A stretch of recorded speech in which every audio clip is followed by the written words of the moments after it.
மலேசிய சமையல் சேனலை பார்க்குறவங்களுக்கு வணக்கம். இனிமேல் இந்த சேனலில் மலேசியாவில் இருக்கிற வகை வகையான சாப்பாடு ரெசிபீஸ் தமிழில் செஞ்சு காட்ட போகிறோம். தயவுசெய்து சப்ஸ்கிரைப் பண்ணி உங்கள் சப்போர்ட்டை வெளிப்படுத்துங்க. ரெசிபீஸில் ஏதாச்சும் சந்தேகம் இருந்தால் கீழே கமெண்ட் பண்ணுங்கள், நான் ரிப்ளை பண்ணுறேன். இன்றைக்கி நம்ம எதை பற்றி பார்க்க போகிறோம்னா, மலேசியாவில் ரொம்ப ஃபேமஸான ஒரு குக்கீஸை பற்றி தான் பார்க்க போகிறோம். இந்த குக்கீஸ் பார்த்திங்கன்னா மலேசியாவில் வர எல்லா ஃபெஸ்டிவல்லையும் அது நிச்சயம் இருக்கும். ஃபர்ஸ்ட் ஒரு பவுல் எடுத்துக்கோங்க. நல்லா சுத்தமான பவுல் எடுத்துக்கோங்க. ஈரம் எதுவும் இருக்கக்கூடாது, தொடச்சிக்கோங்க. அதில் 250 கிராம் பட்டர் போட்டுக்கோங்க.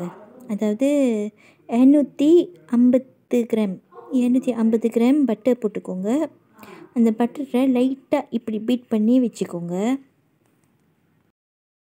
பட்டர் கட்டி கட்டியெல்லாம் இருக்கக்கூடாது, நல்லா பீட் பண்ணி சாஃப்டாக இருக்கணும். பட்டரை நல்லா பீட் பண்ணதுக்கப்புறம் நீங்கள் பார்த்துக்கோங்க, கொஞ்சம் கூட கட்டி இல்லாமல் பார்த்துட்டு நல்லா சாஃப்ட் ஆனதுக்கப்புறம், ஆனால் ரொம்ப ஓவர் பீட்டும் பண்ணிடக்கூடாது. அதில் 1 டீஸ்பூன் வெனிலா எசன்ஸ் சேர்த்துக்கோங்க. நல்லா வாசமாக இருக்கும். வெனிலா எசன்ஸ் சேர்த்துக்கோங்க. நம்ம இது வெஜிடேரியனாக செய்கிறனால நம்ம இதில் பால் மாவு பவுடர் சேர்க்க போகிறோம். அதாவது 2 டேபிள் ஸ்பூன் மாவு பால் இருக்குல்ல, அது நீங்கள் போட்டுக்கோங்க. அப்படி நீங்கள் வெஜிடேரியன் இல்லைனாக்கா அதுக்கு தனியாக ரெசிபிஸ் இருக்குது, நம்ம போடுவோம், நீங்கள் பார்த்து தெரிஞ்சுக்கோங்க. இப்போ இந்த மாவு பால் போட்டோம்ல, இதை போட்டு நீங்கள் நல்லா கிளறி எடுத்துக்கோங்க. நல்லா கிண்டுங்க. கிண்டிட்டு அடுத்து கோதுமை மாவு இருக்குல்ல, அதை நல்லா சலிச்சு வச்சுக்கோங்க. அது ஒரு 3 கப் எடுத்துக்கோங்க. 3 கப் நல்லா சலிச்சு கொட்டுங்க. கொட்டிட்டு கிளறிட்டே இருங்க. அப்படி 3 கப்பு கிளறியும் கட்டி ஆகலைன்னா நீங்கள் இன்னும் மாவு சேர்த்துக்கலாம். அதாவது இந்த மாவு எப்படி இருக்கணும்னா, நம்ம சப்பாத்தி மாவு பிசைவோம்ல, உருண்டை பிடிக்கிற அளவுக்கு அந்த மாதிரி இருக்கணும். உருண்டை பிடிக்கிற அளவுக்கு வர்ற வரைக்கும் நீங்கள் கோதுமை மாவு கொட்டிக்கலாம். அதுக்கு ரொம்ப கட்டியாகவும் கொட்டிடாதீங்க, கரெக்டாக பார்த்துக்கோங்க. அதாவது நம்ம இதை அச்சு வச்சு எடுக்க போகிறோம். அச்சு வச்சு இந்த குக்கீஸ் ஷேப் வரும்ல, அந்த மாதிரி நம்ம எடுக்க போகிறோம். எடுத்து நல்லா கிண்டிக்கோங்க. அது நல்லா உருண்டை பிடிக்கிற அளவுக்கு வர்ற வரைக்கும் மாவு கொட்டிகிட்டே இருங்க. உருண்டை பிடிக்கிற அளவுக்கு வந்துச்சுன்னா நிப்பாட்டிடுங்க. மாவு இதுக்குங்கிட்டு கொட்ட வேணாம்.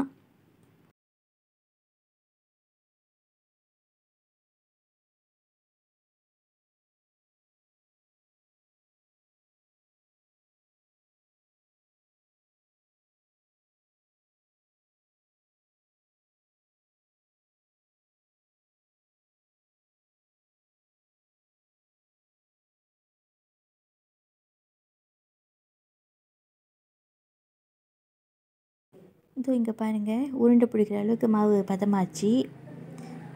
இது கரெக்டாக இந்த மாதிரி பதத்தில் தான் இருக்கணும். ரொம்ப தண்ணியாகவும் இருக்கக்கூடாது, ரொம்ப கட்டியாகவும் இருக்கக்கூடாது. அப்போ தான் நம்ம இந்த அச்சு வைக்கும்போது, குக்கீஸ் அச்சு வைக்கும்போது நம்மளுக்கு கரெக்டான ஒரு ஷேப்பில் வரும். கையில் ஒட்டாமல் பார்த்துக்கோங்க. இந்த மாதிரி பாருங்கள், கையில் ஒட்டக்கூடாது. கையில் ஒட்டலை பார்த்தீங்களா? அடுத்து சப்பாத்தி மாவு பிசைகிற மாதிரி இந்த மாவை உருண்டை பிடிச்சி பிசைஞ்சு அமுக்கி வச்சுக்கோங்க.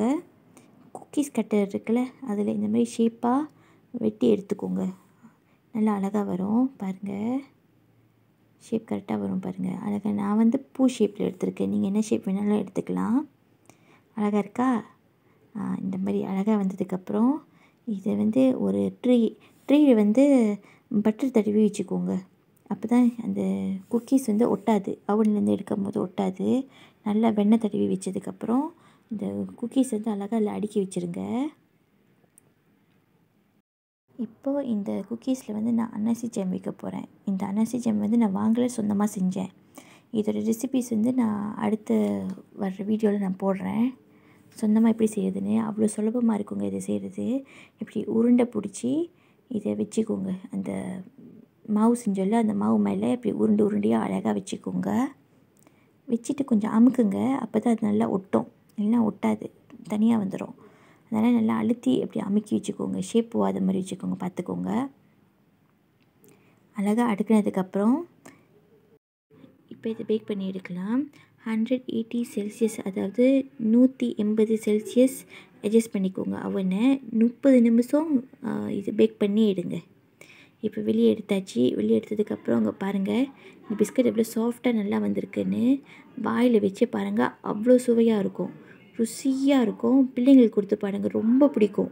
பிள்ளைங்களுக்கு நிச்சயம் பிடிக்கும். இதை செஞ்சு பாருங்கள். அப்புறம் கீழே கமெண்ட் பண்ணுங்கள் எப்படி இருக்குன்னு.